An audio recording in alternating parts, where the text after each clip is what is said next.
This particular book, A Thin Fire Runs Through Me, I began and finished 7 years ago now. So you know how it is when a book takes so long before it actually appears, and it's in the past, very much so. So I'll start by reading the preface, which explains or speaks to the form of the book, and then I'll read a few poems from it. A Thin Fire Runs Through Me began involuntarily as a way of writing my way through a difficult time. The title poem functioned as a response to heartbreak followed by depression, and eventually the progression of new love. I wrote steadily over a period of about 9 months, from late summer 2016 through the spring of 2017, roughly one poem every 2 or 3 days, each poem a meditation on a different hexagram from the I Ching.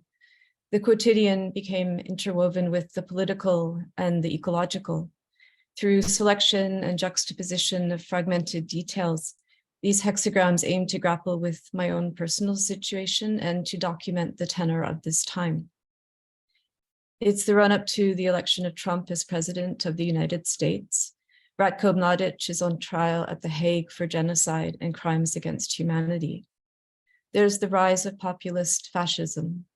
The IPCC has not yet come out with its special report on 1.5 degrees of warming, but we're reading every day of the existential threat we face as the Holocene yields to the Anthropocene. 60 harvests left, wildfires, the losses to J-Pod, the endangered resident orcas who live in the Salish Sea. There's an opioid crisis in Vancouver's downtown east side. Every day comes news of more overdose deaths. Overseas, Syria is in the middle of a civil war, whose cause many have argued is climate change and drought. Every day comes news on the Battle of Aleppo.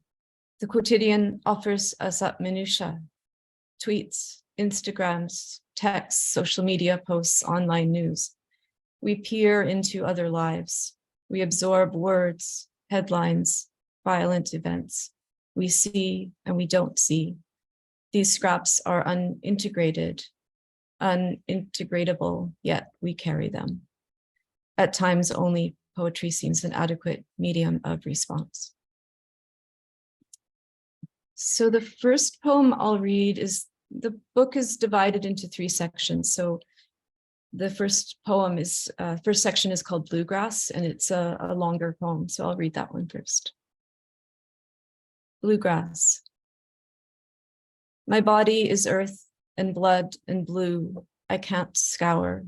I can't dig it out. When I think I've lost you, I collect words to replace your body. Bluegrass, dock, bogs, banjo.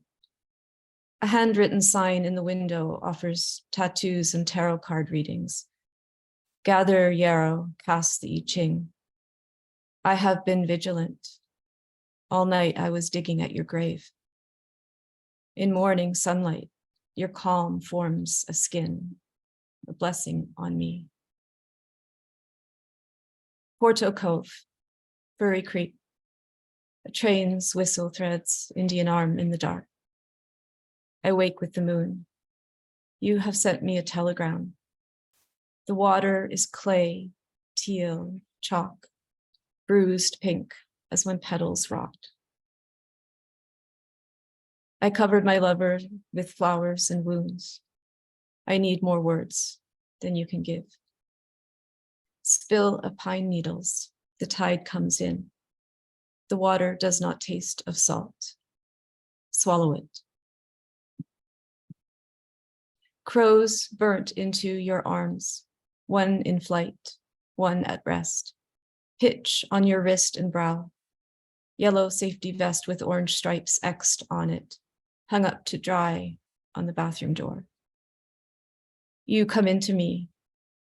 Fuck, I'm gonna come, you say. You come into me. The gulls too, the ship's horns all night. Hawthorn, white thorn, thorn apple, haw.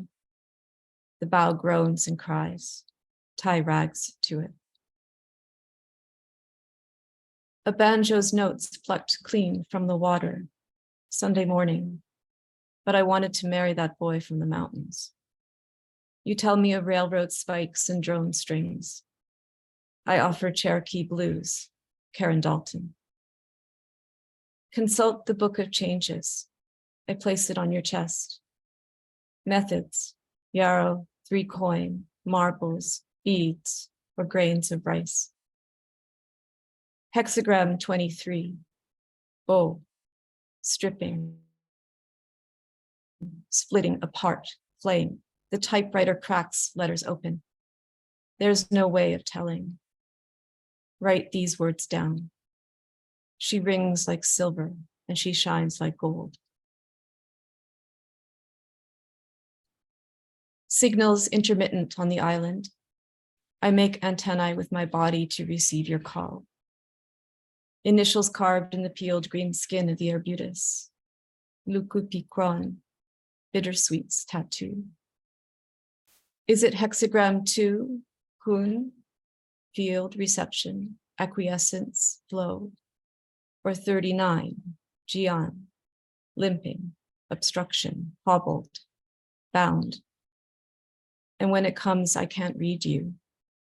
The crows speak their own language. Helicopter bugs whir onto the scorched grass at dusk. Dark ideograms. This morning, it was hexagram 62, Chao Guo, small exceeding, preponderance of the small, small surpassing. You couldn't squish me if you tried. You could lie on an ant and it would get up and carry you away to its lair. The size of a sperm cell is about 0.5 micrometers or 0.002 inches. It cannot be seen with the naked eye. Small things, the tip of a needle, a quark, a grain of the universe, too small for human instruments to measure. All day you seep out of me. As we lie together, the wind in the leaves sounds like rain. How about hexagram 18? Gu, named for venom, correcting. Work on what has been spoiled, decaying. Overnight, the Holocene yields to the Anthropocene. We leave signals in the rock, radionuclides, plastics, carbon. Read the Quran picked out in white on a rooftop. The silver-skinned Fraser steps dripping from the mist. You do not write to me. I have been alone all day, all night. We have smoked the earth. Dig up any structure and you'll find chicken bones. And when you are gone, I embalm you with words. Remove the tongue, remove the eyes. When they ask me about you, I say I've moved on. There's this boy with an oud, always behind the barricades. No way in. Your mouth a void. So it was hexagram 23 after all, stripping, flaying, splitting apart. The typewriter cracks, letters open, splintered words. My face is riddled with holes.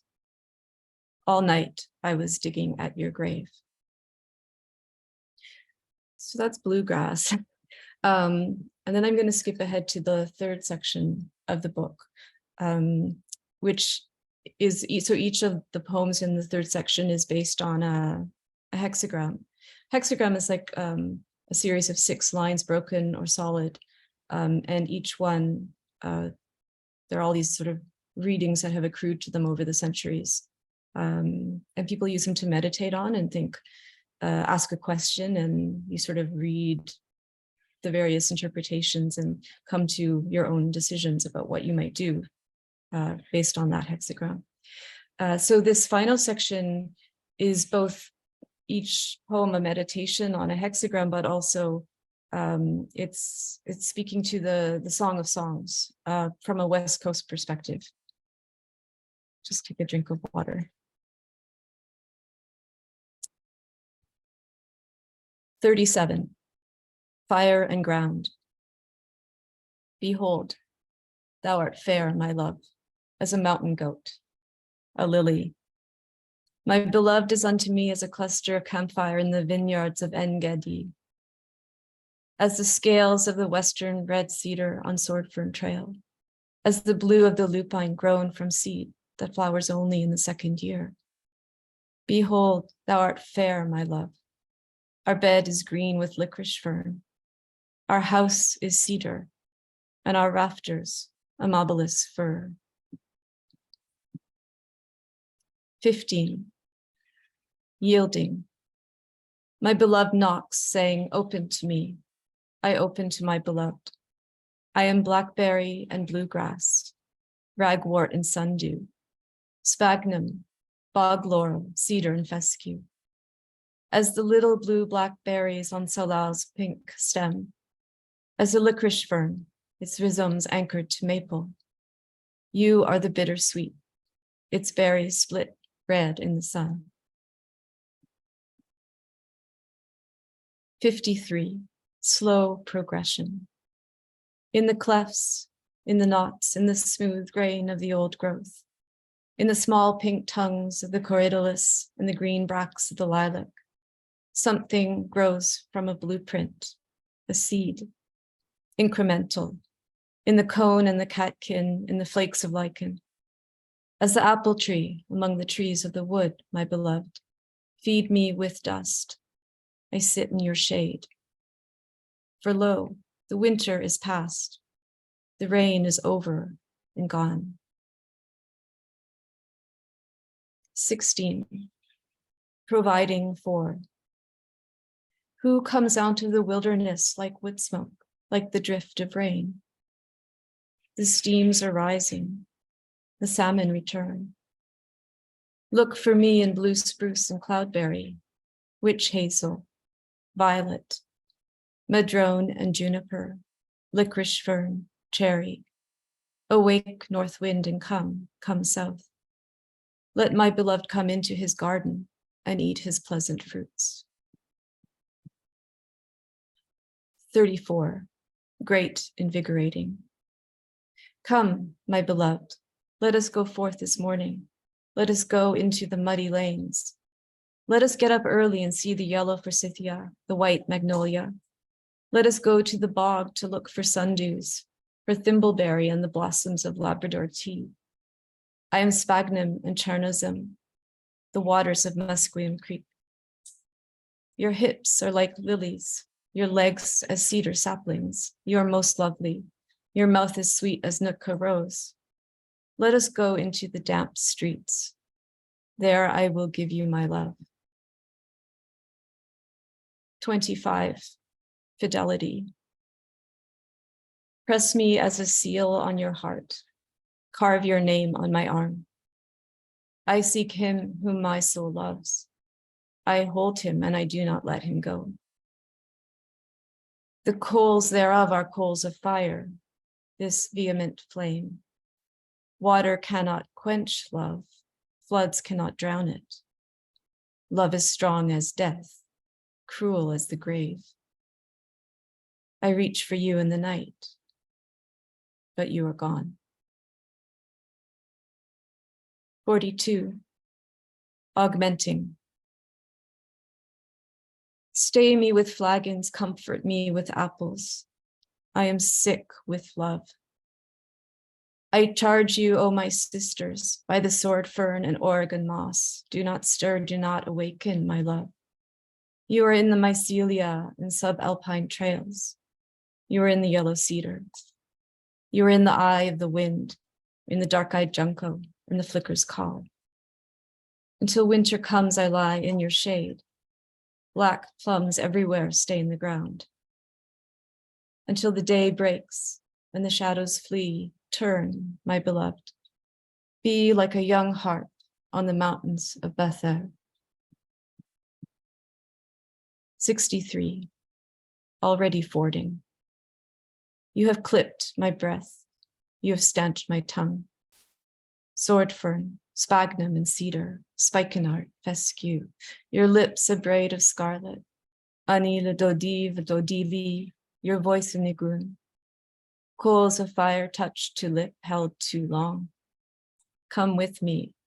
Arise, my love. income. So I think what I'll do, I think I still have a little time. Yeah. So I'll read just one poem, I think, from the most current work that I've been working on.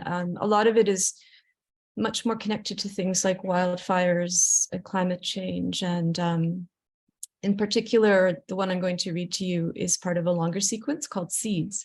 And I've been looking at organisms around the world, and also human artifacts, things that might provide patterns for us for our ability to adapt and be resilient in the face of existential threat. So the poem I'll read is from the sequence is called Tiny House, Caracol, which means snail in, I love snails, in Spanish. And it begins with two epigraphs. So I'll read those first. The first one comes from a woman called Maribel at the third Encuentro of Zapatista women and the women of the world in La Garucha. This was in December of 2007. And she testified, "We learned to advance while still hiding until January 1st. This is when the seed grew, when we brought ourselves into the light. On January 1st, 1994, we brought our dreams and hopes throughout Mexico and the world, and we will continue to care for this seed. This seed of ours we are giving for our children. We hope you all will struggle, even though it is in a different form. The struggle is for everybody." And the second quote epigraph is from Rebecca Solnit, from an article she wrote called Revolution of the Snails, Encounters with the Zapatistas. And the quote goes, "The true revolutionary needs to be as patient as a snail." The snails creep at a pace of 1 millimeter per second across the Earth's bright and shuttered surfaces, spikes, ditches, ravines, hollows. Earth revolves around the sun, a minor star tilts on its axis. The revolution has begun. All along the pipeline, the tiny house warriors are placing tiny houses to defend unceded Secwepemc territory. We are going big by going small. In Chiapas, the Zapatistas form their caracoles. Their revolution spirals outward and backward, away from some of the colossal mistakes of capitalism, savage alienation, industrialism, regimentalism, toward old ways and small things. The snail shell is the same shape as our cochlea, spiral cavity in a bony labyrinth receiving sound as vibration, transferred to nerve impulse. A logarithmic spiral, cochlear, caracol, its shape unaltered with each successive curve. The approach of an insect to a light, a hawk to its prey, the Milky Way, the arms of spiral galaxies, our corneal nerves. The caracoles will be like doors to enter into the communities and for the communities to come out, like windows to see us inside and also for us to see outside, like loudspeakers in order to send far and wide our word and also to hear the words from the one who is far away. The words are held in the names of each caracol, flourishing the rebellious seed, dignified spiral wearing the colors of humanity in memory of the fallen ones. The heart of rebellious seeds collective, memory of Comrade Galeano, mother of the sea snails of our dreams. The soft parts of the snail are made of 81% water, 11% protein, 4% ash, and other minor organic components. It builds its shell from calcium and conchiolin over a blanket of nacre, a resilient composite material known as mother of pearl. To build the tiny houses, supporters can bring carpentry construction tools of all kinds to Spartacus books. Some basic tools you might consider donating include hammer, tape measure, chalk line, and clamp, wood chisel, pry bar, sawhorse, chainsaw, table saw, wrenches, screwdrivers, pliers, carpenter's pencil, utility knife, tin snips, nail puller, cat's paw. Tools to build small things, tiny houses, caracoles, to resist the geopolitics of plunder.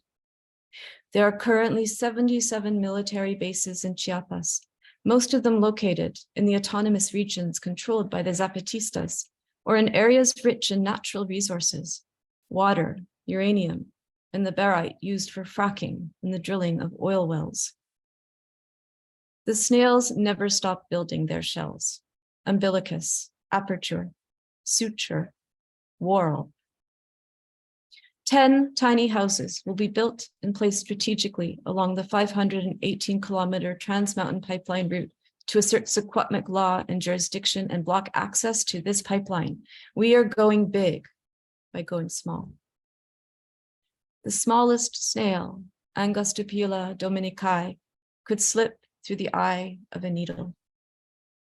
The small caracolas act as models for the world. We hope you all will struggle, even though it is in a different form. The tiny house warriors are building something beautiful that models hope, possibility, and solutions to the world. We invite anyone and everyone to join us. The snail is building its shell, Spira mirabilis, miraculous spiral, a window, a door, an ear, a word, a world. The small are making new worlds. So in addition to the seed sequence for my next book, I have it, the first section is a series of longer poems. So from bluegrass with very short lines, I went to really long lines. I wanted to try something different. So this one is called Paper Birch. These are notes for a poem I meant to write in August, but poetry seemed very far away then. The BC wildfires smudged the shoreline of the Saskatchewan, everything ash on the tongue, like cigarettes or coffee dregs, and the sun a smoked pink disk. I had not seen you for weeks except by Skype. I'll strip for you, you said, and you did. But now in flesh meandering, now talk, now silence, now climate change and your research on the boreal. Here's aspen, here's chokecherry. Look, is that paper birch, I asked. No, you said, then yes, yes. And here are my scribbled notes. Betula papyrifera, small cuts in the cream skin, like welts or gaping mouths of blood or breast. Carved initials join lovers. A trunk stripped except for bandaged swaths over brown flesh. A square excised. The single deep gash for leverage and a sheet torn off. Shreds of paper on the ground. They were refugia, you told me, migrating north, following the retreating sheets of ice. Tell me, where do we go from here? Score me with desire lines, write words for songs that have none in the wrist's blue margins, sparse language of the tundra. Sew me with tamarack and stretch me over cedar ribs tipped leeward to split the river's tongue. You say paper birch fires quickly and burns hot. Ignite me. I think that might have been the day, the night you sang for me, the Tsama Lacha Nafshi. My soul thirsts for you. My flesh longs for you in a dry, parched land.